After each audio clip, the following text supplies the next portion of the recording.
Duduk saudara yang dikasihi Tuhan. Selamat pagi, shalom, salam damai sejahtera dalam Tuhan Yesus Kristus.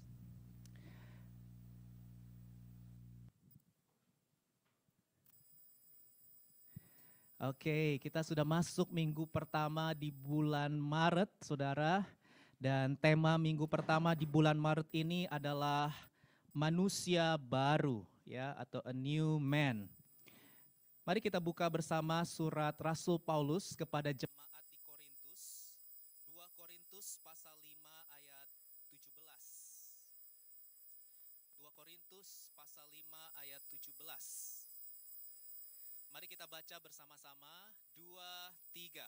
Jadi siapa yang ada di dalam Kristus, ia adalah ciptaan baru. Yang lama sudah berlalu, sesungguhnya yang baru sudah datang. If anyone is in Christ, he is a new creation. The old has passed away, behold, the new has come. Nah, saudara yang dikasihi Tuhan, kata new creation atau ciptaan baru, ya, ini berbicara mengenai perubahan status. Katakan perubahan status, ya. Ciptaan baru, a new creation, ini berbicara mengenai perubahan identitas, perubahan status atau posisi yang terjadi di dalam diri manusia yang dilahirbarukan oleh Roh Kudus. Perubahan status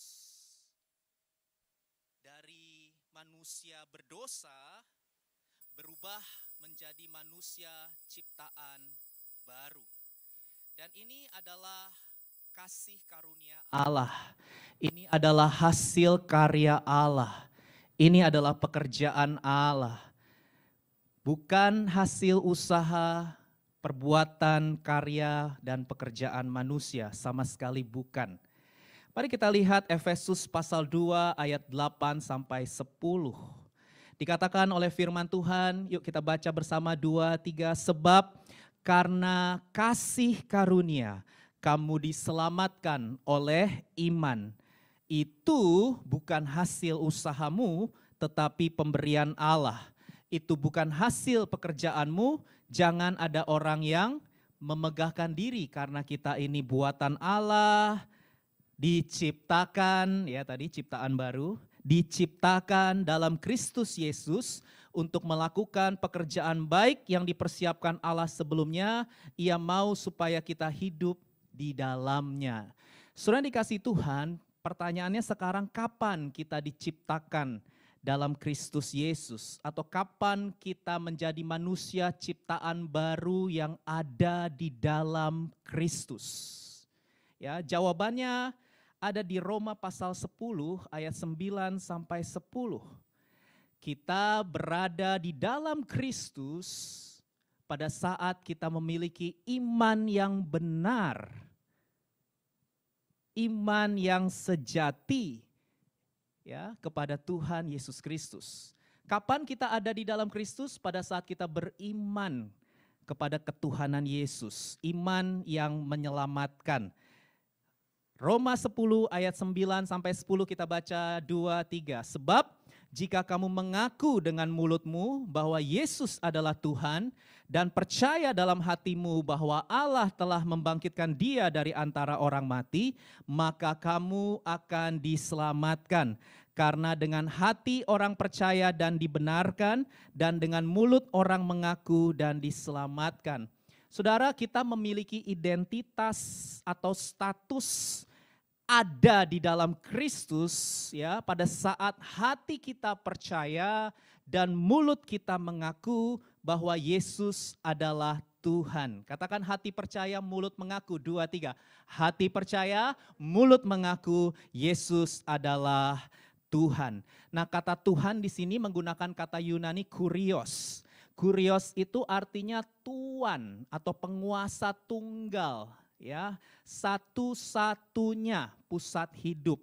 Itu arti Tuan, Tuhan, kurios, the one and only. Ya, bukan one of many, tapi one and only. Yesus itu bukan salah satu, tapi Yesus adalah satu-satunya pusat hidup. Itulah arti Tuhan atau penguasa tunggal, pemilik hidup. Yesus adalah sumber kepuasan. Yesus adalah sumber kebahagiaan. Yesus adalah sumber arti hidup, makna hidup, rasa aman kita, rasa berharga kita. Satu-satunya yang ku andalkan, satu-satunya yang ku percaya. Engkau sumber kekuatan, sumber pengharapan, sumber kedamaian. Ya, nah itu dia arti kurios, itu dia arti Tuhan, penguasa tunggal. Jadi ini bukan pengakuan iman yang sembarangan. Ya aku percaya Yesus, dari kecil lahir aku udah terima Yesus. Bukan. Ini bukan pengakuan iman yang asal-asalan mengaku percaya Yesus, saudara. Ya, karena keluarga saudara Kristen, otomatis saudara menjadi Kristen, ya, karena orang tua saudara Kristen, otomatis saudara percaya Yesus. No. Enggak. Karena saudara harus tahu ketika Rasul Paulus tulis surat kepada jemaat di Roma ini, saudara harus tahu bahwa saat itu jemaat murid-murid Yesus di Roma sedang mengalami penganiayaan dari pemerintah. Jadi ketika pemerintah tahu ada orang yang hatinya percaya, mulutnya mengaku Yesus adalah Tuhan, maka orang itu akan dihukum mati oleh pemerintah. Jadi ini bukan pengakuan iman yang remeh. Ini bukan pengakuan iman yang biasa. Ya, orang tua Kristen, lalu kita diselamatkan. No. Ya, karena konsekuensinya waktu Paulus tulis surat ini, saudara, kalau ada orang jadi murid Yesus, hati percaya, mulut mengaku Yesus adalah Tuhan, nyawa taruhannya. Mereka akan dihukum mati oleh pemerintah. Jadi ini sebuah pengakuan iman yang signifikan, yang sangat serius karena perjumpaan secara pribadi dengan kasih karunia Tuhan. Ini bukan sekedar percaya-percayaan, ya, banyak orang percaya-percaya aja, tetapi ini bicara soal total surrender. Katakan total surrender, penyerahan diri secara total. Mempercayakan hidup kepada ketuhanan Yesus, itulah iman yang benar. Iman yang sejati, iman yang menyelamatkan, iman yang mengubah posisi kita dari berdosa menjadi ciptaan baru di dalam Kristus adalah ketika apa? Ketika kita mempercayakan hidup kita kepada ketuhanan Yesus, penguasa tunggal. Dan pada saat kita mempercayakan hidup kita kepada ketuhanan Yesus, penguasa tunggal, satu-satunya pusat hidup kita, maka kita memulai hidup yang baru. Kita memulai hubungan yang baru dengan Allah, dengan diri sendiri, dan dengan sesama manusia. Kita mulai menjalani tujuan hidup baru, orientasi hidup baru, motivasi hidup baru, nilai-nilai hidup baru. Ya, semuanya baru, cara kita berpikir, cara kita mengelola emosi, cara kita mengambil keputusan, cara kita mengelola keuangan, cara kita belajar, cara kita studi, cara kita bekerja, cara kita berpacaran, ya, cara kita menikah, berkeluarga, dan lain sebagainya, semuanya baru. Baru apa sih Ko Dedi? Baru artinya hidup kita untuk kemuliaan Allah. Baik aku makan atau minum, atau aku melakukan segala sesuatu, aku kuliah, aku bekerja, aku membangun hubungan, aku berpacaran, aku menikah, aku berkeluarga, semuanya itu untuk apa saudara? All to the glory of God. Untuk kemuliaan Allah. Ya, hidup kita berpusat kepada Tuhan. God-centered life. Nah, hari ini saya mau mengajak kita belajar 2 tanda dari manusia ciptaan baru di dalam Kristus. Siapkan catatan saudara, karena kita semua adalah murid-murid Yesus. Ya, dan salah satu tanggung jawab murid Yesus adalah belajar. Belajar kebenaran firman. Dengan kita mencatat firman itu artinya kita menghormati firman. Dengan kita mencatat firman itu artinya kita serius mau merenungkan, melakukan, dan membagikan firman kepada orang lain. Dan kalau saudara lakukan itu dengan kesetiaan, maka saudara pasti bisa menjadi dewasa secara rohani, menjadi serupa dengan Yesus. Hari ini saya mengajak kita belajar 2 tanda dari manusia ciptaan baru di dalam Kristus. Dari surat 2 Korintus 5 ayat 17 ya. Jadi siapa yang ada di dalam Kristus, dia adalah ciptaan baru, yang lama sudah berlalu, sesungguhnya yang baru sudah datang. Dari ayat itu ada 2 tanda yang bisa kita pelajari mengenai manusia baru. Tanda yang pertama adalah yang lama sudah berlalu. Katakan yang lama sudah berlalu, yang lama sudah berlalu. Ini tanda pertama kalau kita adalah manusia ciptaan baru di dalam Kristus, ya. Yang lama berbicara tentang kehidupan yang dikuasai dosa, di mana keinginan daging menjadi tuan. Saya ulangi, kata yang lama ini maksudnya adalah kehidupan yang dikuasai, diperbudak, dikontrol, dikendalikan oleh dosa. Di mana keinginan daging menjadi tuan, ya, menjadi penguasa. Self-centered life, itu yang dimaksud dengan yang lama. Kehidupan yang berpusat kepada me, myself, and I. Kepada diri sendiri. Ya. Kalau kita berpusat kepada diri sendiri, yang lahir adalah hawa nafsu, iri hati, dengki, benci, pahit, dendam, percabulan, kenajisan, dan lain sebagainya. Kenapa bisa muncul itu? Karena kita berpusat kepada diri sendiri. Ya, itu yang dimaksud dengan yang lama, saudara. Nah, kata sudah berlalu itu menggunakan kata Yunani parerkomai. Parerkomai itu secara hurufiah artinya to pass by, pass away, pass out, become vain. Artinya jika seseorang sudah menjadi manusia ciptaan baru di dalam Kristus, maka masa hidup lamanya sudah berakhir, sudah tidak berlaku, sudah tidak efektif lagi, sudah mati, sudah musnah. Kolose pasal 3 ayat 5 sampai 9. Karena itu matikanlah dalam dirimu segala sesuatu yang duniawi, yaitu percabulan, kenajisan, hawa nafsu, nafsu jahat, keserakahan yang sama dengan penyembahan berhala. Semuanya itu mendatangkan murka Allah. Dahulu kamu melakukan hal-hal itu ketika kamu hidup di dalamnya, tetapi sekarang buanglah semuanya itu. Apa yang harus dibuang? Marah, geram, kejahatan, fitnah, kata-kata kotor. Jangan lagi kamu saling mendustai. Yuk kita baca bersama 2, 3. Karena kamu telah, perhatikan kata telah. Telah ini berarti apa? Sudah berlalu, sudah berakhir, sudah tidak efektif lagi, sudah tidak produktif lagi. Telah menanggalkan manusia lama serta kelakuannya. Kata matikanlah itu bicara sebuah kesengajaan.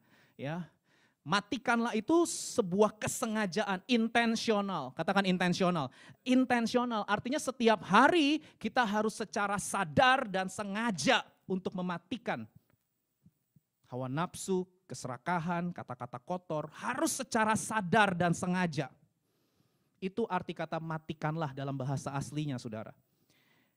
Dan kita tahu ada lagu yang terkenal, ku telah mati, ya kan? Dan tinggalkan cara hidupku yang lama, semuanya sia-sia dan tak berarti. Itu kata berlalu, tak berarti lagi. Nah, saudara yang dikasihi Tuhan, kita semua tahu ya, kalau orang sudah meninggal dunia, saudara ya, maka kita tahu bahwa dia nggak bisa kembali lagi, saudara.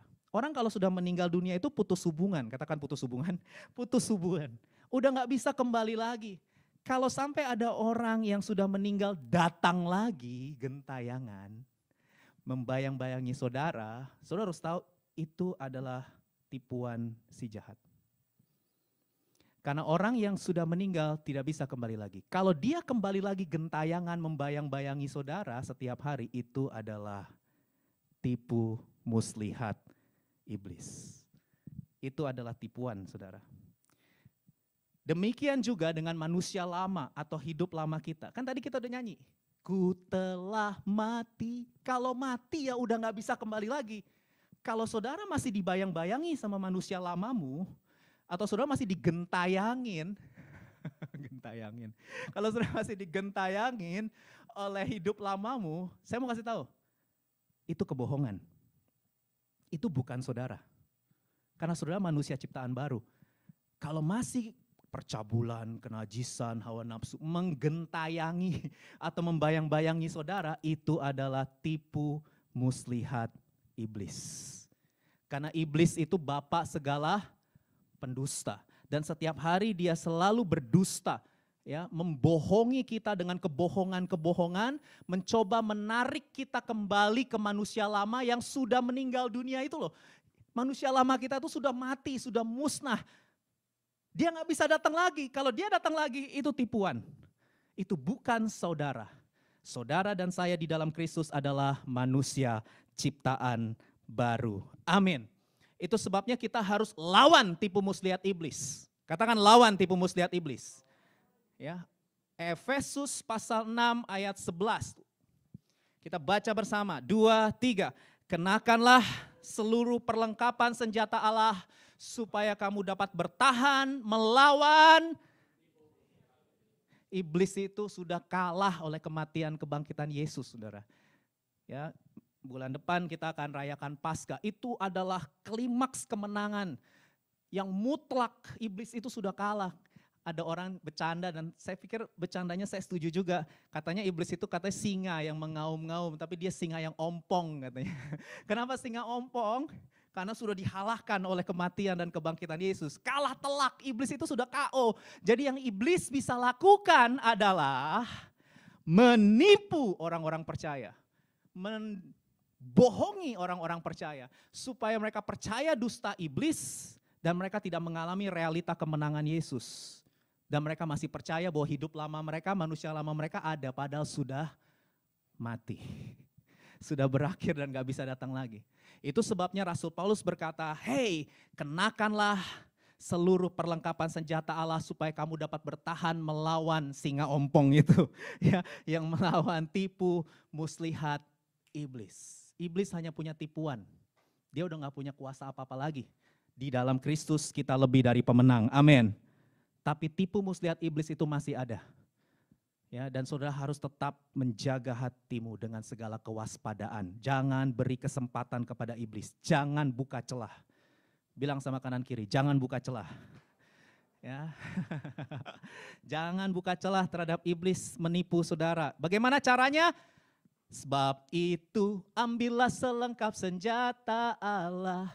Lawan dan hancurkan musuhmu, berperang sebagai laskar Allah, kibarkan panji kemenanganmu. Ambil selengkap senjata Allah. Ada berapa? 6.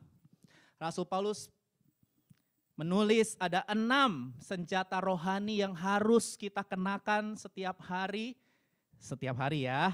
Hati-hati, karena dusta atau tipuannya itu masih berlangsung sampai hari ini, sampai nanti kita meninggal dunia, dia masih terus ya menyebarkan kebohongan-kebohongan kepada kita.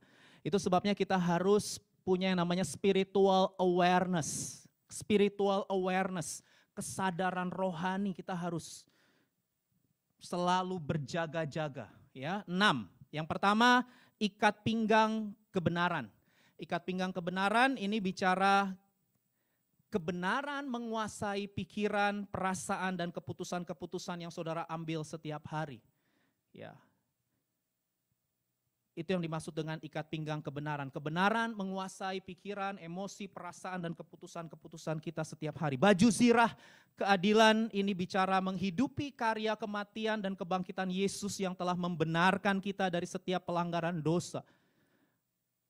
Justification, dibenarkan karena iman. Kita tidak lagi mengalami penghukuman karena kita ada di dalam Kristus. Jangan mau diintimidasi oleh iblis. Kamu gak layak, kamu kotor, kamu najis. Tuhan benci kamu, Tuhan buang kamu. Itu tipu muslihat iblis. Itu tipu muslihat iblis, itu kebohongan. Ya, jadi kita harus hati-hati. Dia masih memprovokasi dan mengintimidasi sampai hari ini, si jahat itu. Lalu yang ketiga, kasut kerelaan memberitakan Injil damai sejahtera. Artinya apa?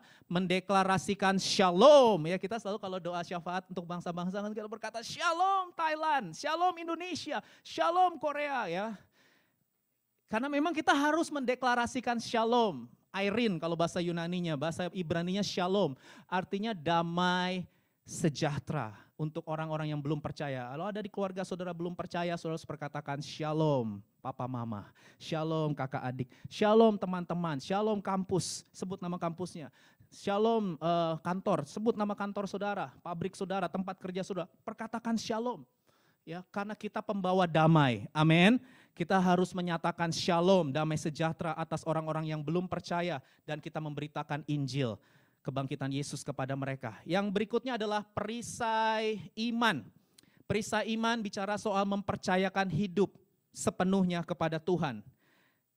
Total surrender. Yang berikutnya adalah ketopong keselamatan. Ketopong keselamatan ini berbicara pikiran yang dikuasai oleh Allah. God is in control. Saudara harus taklukkan pikiran saudara pada kedaulatan Allah. Saudara harus taklukkan pikiran saudara pada kendali Allah sehingga saudara tidak cemas, tidak khawatir. Kenapa orang cemas? Kenapa orang khawatir? Karena mereka yang mau kendalikan hidup mereka. Mereka mau kendalikan masa depan mereka. Dan ketika mereka tahu mereka nggak bisa handle, nggak bisa kendalikan diri mereka dan masa depan mereka, mereka khawatir, mereka cemas. Orang khawatir itu akarnya adalah mau pegang kendali. Dan kita harus tahu manusia itu terbatas, manusia itu fragile, sekarang ketemu pandemi lagi, ketemu krisis, ini membuat banyak orang khawatir, cemas saudara. Karena udah gak bisa kendalikan lagi, semua serba gak pasti. Siapa yang bisa memastikan sekarang situasi yang serba berubah ini? Tidak ada yang bisa. Itu sebabnya belajarlah untuk menyerahkan kendali hidupmu kepada Tuhan yang berdaulat. Maka engkau akan mengalami rest in your soul, damai, tenang di hatimu. Dan yang terakhir adalah pedang roh. Wah, pedang roh ini bicara senjata untuk menyerang. Ya. Apa pedang roh kita? Firman Tuhan. Itu sebabnya saudara harus merenungkan firman Tuhan setiap hari, siang dan malam. Dan BIC Korea bantu saudara untuk merenungkan firman dari kitab Kejadian sampai Wahyu. 66 kitab akan selesai kalau saudara ikuti renungan BIC. Satu hari ada 3 sampai 4 pasal. Saudara bisa cek di bicsoulwordpress.com. Di sana ada renungan tiap jam 12 malam saya akan upload. Dan juga di IG Story BIC saya upload. Jadi jangan berkata nggak bisa. Sekarang sudah dibantuin. Saudara dibantuin, bisa asal mau. Bukan soal nggak mau, nggak mampu. Kalau saudara mau pasti mampu. Amin. Ya, karena kita sudah bantu saudara untuk menyelesaikan pembacaan Alkitab di tahun ini. Itulah yang harus saudara miliki, saudara harus penuh dengan firman Tuhan. Nah yang terakhir, tanda kedua dari manusia ciptaan baru adalah yang baru sudah datang. Katakan yang baru sudah datang, yang baru sudah datang. Ya, tadi dikatakan siapa yang ada di dalam Kristus, dia adalah ciptaan baru. Yang lama sudah berlalu, tanda pertama, dan tanda kedua, dan yang baru sudah datang. Nah saudara, kata baru di 2 Korintus 5 ayat 17 itu menggunakan kata Yunani kainos. Kainos itu artinya baru secara kualitatif. Ya, kainos itu new in quality, fresh, not found exactly like this before. Artinya ini benar-benar baru, belum pernah ada sebelumnya. Ini bukan renovasi. Kalau renovasi itu kan perbaikan dari yang lama atau polesan. Yang lama terus dipoles-poles supaya kesannya baru, tapi itu tetap lama. Ini bukan polesan, ini bukan renovasi, tapi ini betul-betul baru. Ya, sama sekali baru, belum pernah ada sebelumnya. Itu kata baru kainos yang dimaksud. Nah ini bicara apa? Sekali lagi, ini terjadi saat kita lahir baru. Ini terjadi saat kita terima Yesus sebagai Tuhan dan Juru Selamat, kita mempercayakan hidup kita kepada ketuhanan Yesus, maka Tuhan memberikan hati yang baru. Tuhan memberikan hati yang baru itu bicara apa sih? Kecondongan hati untuk menyenangkan Tuhan. Manusia berdosa nggak punya kerinduan ini saudara.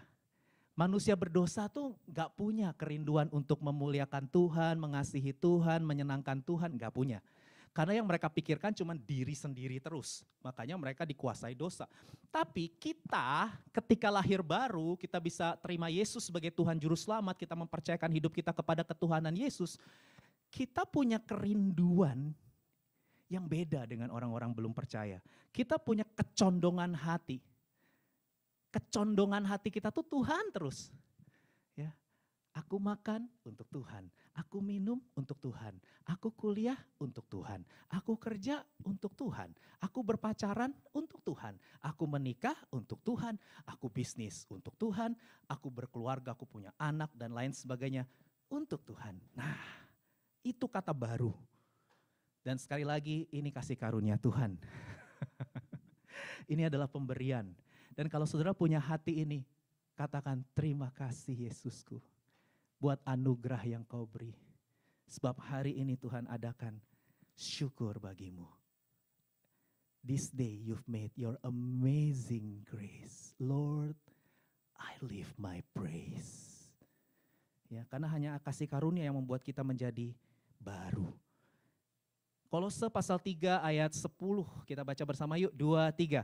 Dan telah mengenakan manusia baru, yang terus menerus diperbaharui untuk memperoleh pengetahuan yang benar menurut gambar Sang Pencipta, haliknya. Bagaimana cara kita menjalani kehidupan yang baru, yang berpusat kepada Allah, yang serupa dengan gambar Allah? Kita harus aktif, katakan aktif, responsif.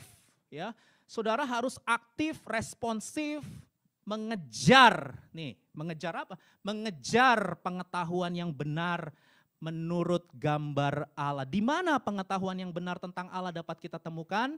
Alkitab. Jangan cari sumber lain. Alkitab adalah wahyu Allah, ilham Allah.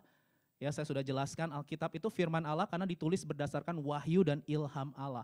Jadi kalau saudara mau mengenal Allah yang benar, ya jangan baca buku-buku filsafat. Nanti saudara terdistract. Ya, kalau saudara mau mengenal Allah yang benar, saudara mau mengenal isi hatinya, sifat-sifatnya, karya-karyanya, baca satu saja, Alkitab, firman Tuhan. Jangan tradisi manusia, filsafat manusia, perkataan manusia, jangan. Ya, karena dunia ini sudah jatuh dalam dosa, melawan Tuhan, memberontak sama Tuhan. Jadi bacalah firman yang murni, air susu yang murni, gak boleh ada campuran. Air susu yang murni, bacalah, renungkanlah Alkitab saja. Sola Scriptura, hanya Alkitab saja. Disitulah saudara akan ketemu dengan Allah yang benar, Allah Tritunggal. Saudara akan ketemu dengan Sang Juru Selamat.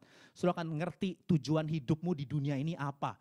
Kenapa saudara hidup di dunia ini, apa arti hidup, apa makna hidup. Bacalah Alkitab, renungkanlah Alkitab. Saudara akan ketemu semua kenapa saudara ada di sini. Kenapa saudara masih hidup hari ini? Semua tertulis di dalam Alkitab. Itu sebabnya saya dorong setiap hari, bacalah renungan firman dari BIC. Saudara bisa ngerti firman, ngerti hatinya Tuhan, ngerti kehendaknya Tuhan, ngerti isi hatinya Tuhan. Dan Rabu ikutlah Cool. Karena kita gak bisa sendirian, baca sendirian gak ngerti. Tapi kalau di Cool kita bisa berinteraksi. Ya. Ibadah minggu saudara gak diizinkan berinteraksi sama saya. Saya khotbah satu arah. Dan mungkin banyak pertanyaan di kepala saudara. Nah itu ditanyakan hari Rabu jam 8 malam. Ya, Gembala Cool akan jawab. Kalau Gembala Cool gak bisa jawab nanti saya yang akan jawab. Kalau saya gak bisa jawab nanti Pastor Harun. Pastor Harun gak bisa jawab, Pastor Johan. Pastor Johan gak bisa, mudah-mudahan Bapak Rohani kita. Karena beliau sibuk sekali ya, Pak Niko. Tapi intinya adalah jangan sendirian. Ya, sendirian itu berbahaya. Mari saudara aktif di Cool karena di sana kita bisa sharing firman Tuhan, ya, saling berbagi, saling mendoakan, saling menguatkan dan lain sebagainya. Amin. Iya, kekristenan yang sehat itu adalah ibadah minggu dan komunitas rohani. Ibadah minggu dan komunitas rohani itu kekristenan yang seimbang. Kalau cuma ibadah minggu aja tetap lemah, ya. Komunitas rohani aja, saudara nggak dengar visi, saudara nggak dengar deklarasi, saudara nggak dengar firman yang memperlengkapi kalau cuma komunitas rohani aja. Jadi harus ada ibadah minggu supaya saudara terima visi, saudara terima perlengkapan dari kebenaran firman yang terus dilepaskan oleh pemimpin rohani saudara, yaitu saya dan juga pemimpin-pemimpin rohani kita yang di atas, yaitu overseer, senior pastor dan bapak rohani. Di ibadah minggu kita dengar arahan, tuntunan dari para pemimpin rohani. Dan di komunitas rohani kita ngobrol, kita sharing, kita curhat. Jadi itu gambaran kekristenan yang sehat. Ibadah minggu, celebration, tapi komunitas rohani harus ada juga supaya kita bertumbuh dewasa secara rohani. Amin.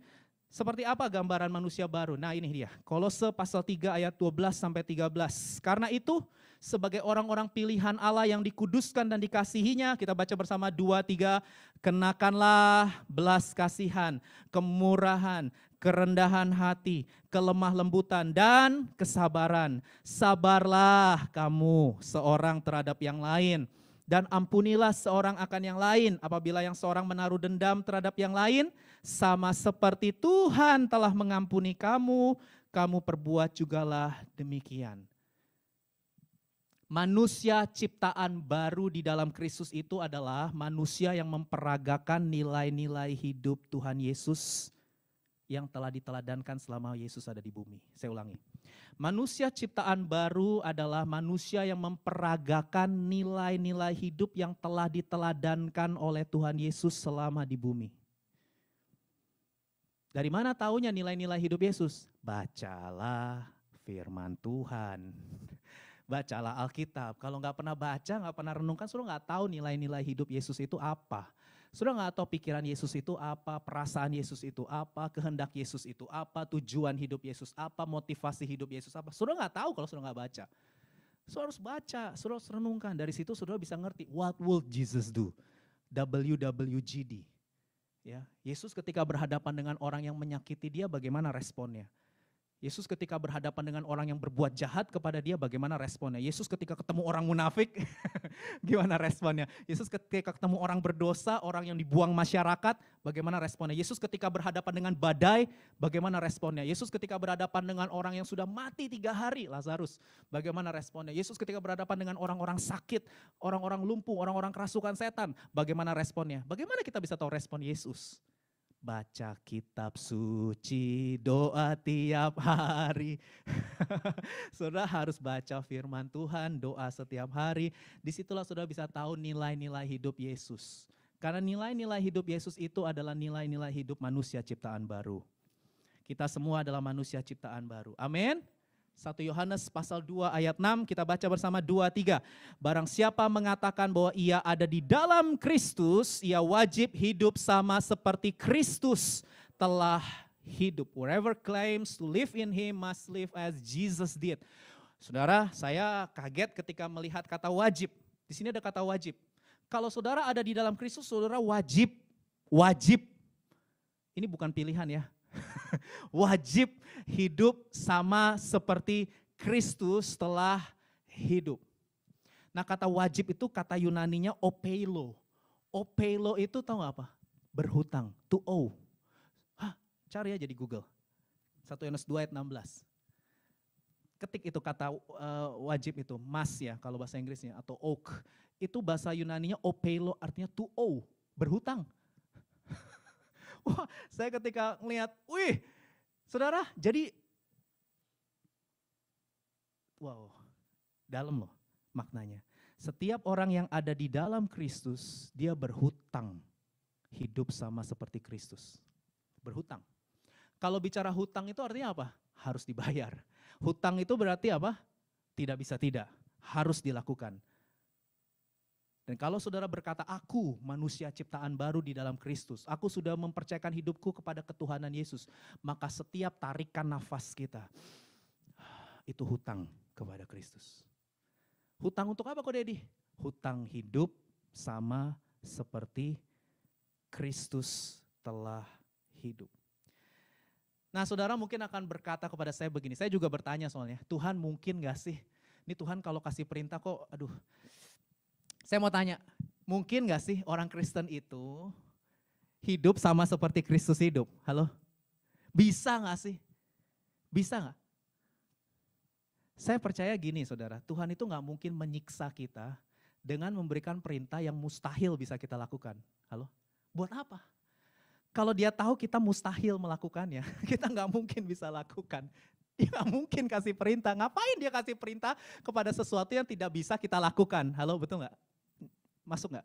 Kalau dia kasih perintah kan dia gak mungkin dong nyiksa kita, dia tahu kita gak bisa kok dia siksa kita. Ayo lakukan loh, lakukan. Saya percaya kalau dia kasih perintah berarti dia tahu kita bisa melakukannya. Sekali lagi, Menjadi serupa Yesus bukan kesempurnaan secara total. Ini saya ulang-ulangi terus ya. Enggak bicara bahwa kita bebas dari kehadiran dosa secara total. No, kalau sudah baca tokoh-tokoh Alkitab, mereka masih berdosa sampai akhir hidup mereka belum sempurna secara total. Tapi menjadi serupa dengan Yesus bicara kecondongan hati yang mau nurut sama Tuhan. Bicara ketaatan day by day, bukan kesempurnaan secara total. Nanti kita sempurna totalnya kalau sudah meninggal atau ketemu Yesus, baru kita bebas dari kehadiran dosa secara total. Tapi ini bicara soal kecondongan hati. Katakan kecondongan hati. Yang penting saudara nurut aja sama perintah-perintahnya. Saya kasih ilustrasi ya. Saudara ini nih kata kuncinya, ada di dalam Dia. Jadi orang bisa gak hidup sama seperti Kristus? Bisa, kalau ada di dalam Dia. Kita bisa lawan gravitasi bumi gak? Kalau benda kita lempar ke atas, pasti dia akan jatuhnya ke bawah, gravitasi. Kalau saudara dari lantai 1, ya, nih kalau saya turun pasti ke bawah, gak mungkin turun ke atas ya. Itu gravitasi. Kita gak bisa melawan hukum gravitasi bumi. Halo, betul gak? Tapi ada pesawat terbang yang didesain punya kekuatan untuk melawan hukum gravitasi bumi.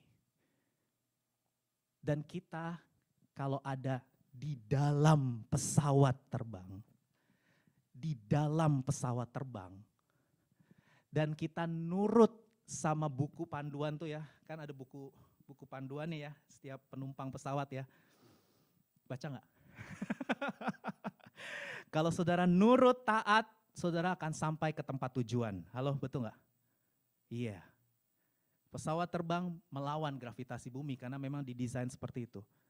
Ini cuma ilustrasi ya, ini cuma ilustrasi. Yang bisa melawan hukum dosa secara sempurna, yang bisa melawan hukum maut secara sempurna, itu Tuhan Yesus Kristus, bukan kita. Kita ini hakikatnya manusia berdosa. Jadi apa yang harus kita lakukan untuk bisa sempurna, untuk bisa dewasa, untuk bisa menjadi serupa dengan Allah? Kita hanya perlu tinggal di dalam Kristus. Karena hanya Tuhan Yesus yang bisa secara sempurna melawan hukum dosa. Hukum dosa itu apa sih? Jadi hukum dosa adalah hukum yang memperbudak manusia, hukum yang menguasai manusia, itu hukum dosa. Hukum maut apa sih? Hukum maut adalah hukum yang memisahkan manusia dari Allah. Hukum dosa dan hukum maut tidak bisa kita taklukkan. Yesus yang bisa taklukkan itu secara sempurna. Dan kalau kita ada di dalam Kristus, maka kita pasti bisa mencapai tujuan kita, yaitu menjadi serupa dengan gambar Allah. Kuncinya adalah sama seperti penumpang pesawat nurut sama buku panduan. Apa buku panduan untuk menjadi serupa dengan Kristus? Alkitab. Saudara cukup nurut, ngikutin semua yang tertulis dan terus ada di dalam Kristus, tinggallah di dalam Dia, nempel terus, intim terus, tinggallah di dalam Dia, pastikan berbuah. Saudara pasti berbuah. Kalau tinggal di dalam Kristus, pasti bisa mencapai tujuan. Apa tujuan hidup orang percaya? Menjadi serupa dengan Allah, menjadi serupa dengan Kristus. Saya undang para pelayan maju ke depan. Saudara, dari sini kita belajar ya, bahwa hidup sama seperti Yesus, itu bicara kecondongan hati, yang mau taat, yang mau nurut, ya, pada perintahnya. Dan ini adalah sekali lagi saya melepaskan ini aja ya, saya melepaskan visi ya. Ini visi. Ini sebuah visi dari semua orang percaya. Ini sebuah tujuan yang harus kita capai. Tapi saya tahu nanti kalau di Cool kan kita diskusi. Dalam realitanya kita belum ya. Ya, it's okay. Kita masih jatuh. Enggak apa-apa. Akui saja kalau saudara jatuh. Karena persoalannya bukan berapa banyak saudara jatuh, tapi berapa banyak saudara mau bangkit kembali. Ya. Bukan berapa banyak jatuh, jangan pernah menyerah ya. Kalaupun saudara hari ini jatuh, Tuhan, aku jatuh tapi aku akan bangkit lagi. Itu orang Kristen. Jangan persoalkan berapa banyak kita jatuh, tapi berapa banyak kita mau bangkit kembali. Itu yang harus terus memacu kita. Karena memang hidup sama seperti Yesus itu tujuan. Itu goalnya kita. Tetapi untuk mencapai goal itu butuh proses. Dan prosesnya itu penuh dengan nano-nano, manis, asam, asin. Hidup Kristen itu nggak manis terus ya saudara. Hidup Kristen itu kadang pahit, asem, asin, ramai rasanya gitu ya, benar ya. Sudah ngalamin kekhawatiran, sudah ngalamin ketakutan, nggak apa-apa, it's okay, itu kita manusia kok. Kita memang fragile, kita ini rapuh saudara. Kita ini rapuh dan Tuhan tahu kok ya. Tapi intinya adalah jangan pernah menyerah. Maju terus ya, mundur 2 langkah, majunya 5 langkah. Mundur 3 langkah, majunya 6 langkah. Jatuh bangun lagi, jatuh bangkit lagi, jatuh bangkit lagi, jatuh bangkit lagi. Itulah orang Kristen. Itulah murid Yesus yang sejati. Tidak pernah menyerah sampai akhir hidupnya. Tidak pernah menyerah. Sampai kapan kok Dedi? Sampai pikiran Kristus jadi pikiran kita, perasaan Kristus jadi perasaan kita, kehendak Yesus jadi kehendak kita, nilai-nilai hidup Yesus jadi nilai-nilai hidup kita. Sampai kita nggak bentrok lagi sama Kristus, kita nggak berbenturan lagi, kita nggak punya konflik lagi. Gak ada konflik lagi, kita setuju sepenuhnya dengan Tuhan Yesus. Nah, itu dia visi atau tujuan yang harus kita capai bersama-sama. Dan saudara gak perlu takut, karena ada Roh Kudus yang menolong kita. Roh itu tinggal di dalam kita, dia menolong kita untuk bisa melakukan segala perintah Tuhan. Karena Tuhan gak mau kita melakukannya dengan terpaksa, Tuhan mau kita melakukannya karena itu yang kita suka, itu yang kita cinta. Amin untuk firman Tuhan. Hari ini kita belajar 2 hal ya. Manusia baru, ciptaan baru di dalam Kristus, bicara soal yang lama sudah berlalu. Amin. Jangan mau digentayangin lagi sama manusia lama, itu kebohongan, itu bukan saudara. Dan yang baru sudah datang, artinya saudara adalah manusia yang segambar dan serupa dengan Kristus. Maju terus, keep winning. Mari kita berdoa. Bapa, kami bersyukur untuk firman-Mu. Kami tahu hidup Kristen kami mengalami dinamika. Ada rasa asam, asin, manis, pahit, getir, bahkan kadang tawar Tuhan. Tapi kami tahu Engkau tetap setia. Sekalipun kami tidak setia, Engkau tetap setia. Saat kami jatuh, Engkau tidak biarkan kami tergeletak. Kau terus topang kami, Engkau terus kasih kami kesempatan, Kau terus kasih kami kepercayaan. Sampai hari ini kami ada semua karena kasih karunia-Mu. Sampai hari ini kami ada semua karena kemurahan-Mu. Kami ini manusia fragile, kami ini manusia rapuh, kami ini manusia yang tidak bisa Tuhan melakukan segala sesuatunya seperti tepat seperti yang Kau mau. Tapi Engkau tetap mempercayakan Roh Kudus dalam hidup kami sehingga kami bisa asal kami mau. Dan kami mau berkata kami mau Tuhan. Kami mau dibentuk supaya pikiran, perasaan, kehendak dan nilai-nilai hidup kami seirama, selaras, menyatu, mendarah daging menjadi satu dengan Tuhan Yesus Kristus. Terima kasih Tuhan. Kami tahu pengharapan di dalam Tuhan tidak pernah mengecewakan. Sekalipun dunia sedang bergoncang, kami tidak tergoncangkan. Karena kami punya spirit of hope, spirit of life. Roh-Mu yang hidup itulah yang menolong kami untuk menyelesaikan pertandingan iman kami sampai garis akhir. How I need Your presence. Mari bergantung pada Roh Kudus saudara. How I need Your presence. Saya undang kita bangkit berdiri bersama-sama. Spirit of hope, Spirit of life. How I need Your presence, Lord. Your presence, Lord. Draw me closer to You, Lord. Spirit of life flowing into my heart as I worship You. Tuhan, Engkau tahu setiap pergumulan dari umat-Mu, anak-anak-Mu Tuhan. Hari ini kalau ada yang sakit Tuhan, kiranya Kau memberikan jamahan secara khusus. Sembuhkan yang sakit Tuhan, baik secara fisik maupun secara mental Tuhan. Biar Roh-Mu yang hidup berhembus dalam nama Yesus. Mengaktifkan pengharapan-pengharapan yang mungkin sudah mulai padam dan pudar. Hari ini bangkit dalam nama Yesus. Roh pengharapan, roh kehidupan, menguatkan yang lemah, menyembuhkan yang sakit, memulihkan yang terluka, membebaskan yang terbelenggu. Sehingga kami bisa hidup sesuai dengan desain Tuhan sebagai manusia ciptaan baru. Kami mau melawan tipu muslihat muslihat iblis setiap hari. Kami mau mengenakan selengkap senjata Allah supaya kami mengalami realita kemenangan Yesus dalam kehidupan kami sehari-hari. Tidak ada yang bisa memisahkan kami dari kasih Tuhan.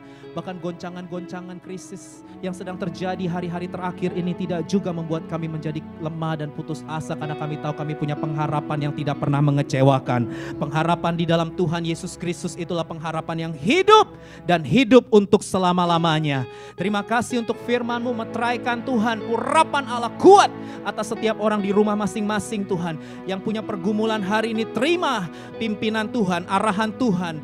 Terima penerangan dari Tuhan sehingga kau melihat pengharapan-Mu melebihi, melampaui segala yang kelihatan di dunia ini.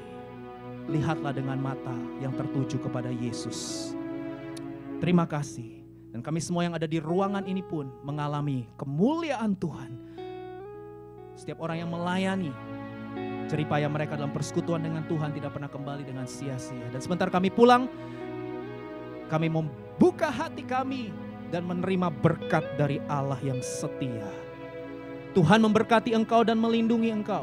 Tuhan menyinari engkau dengan wajahnya dan memberi engkau kasih karunia. Tuhan menghadapkan wajahnya kepadamu dan memberi engkau damai sejahtera. Pulanglah, kasihilah Tuhan Allahmu dengan segenap hati, jiwa, kekuatan dan akal budimu. Dan kasihilah sesamamu manusia seperti engkau mengasihi dirimu sendiri. Mulai dari sekarang sampai Maranatha, datanglah ya Tuhan Yesus. Kami semua merindukanmu. Dalam nama Yesus, semua yang mau keluar sebagai pemenang, bahkan lebih dari pemenang, manusia ciptaan baru, sama-sama katakan amin. Keep winning. God bless you. Haleluya. Silakan duduk.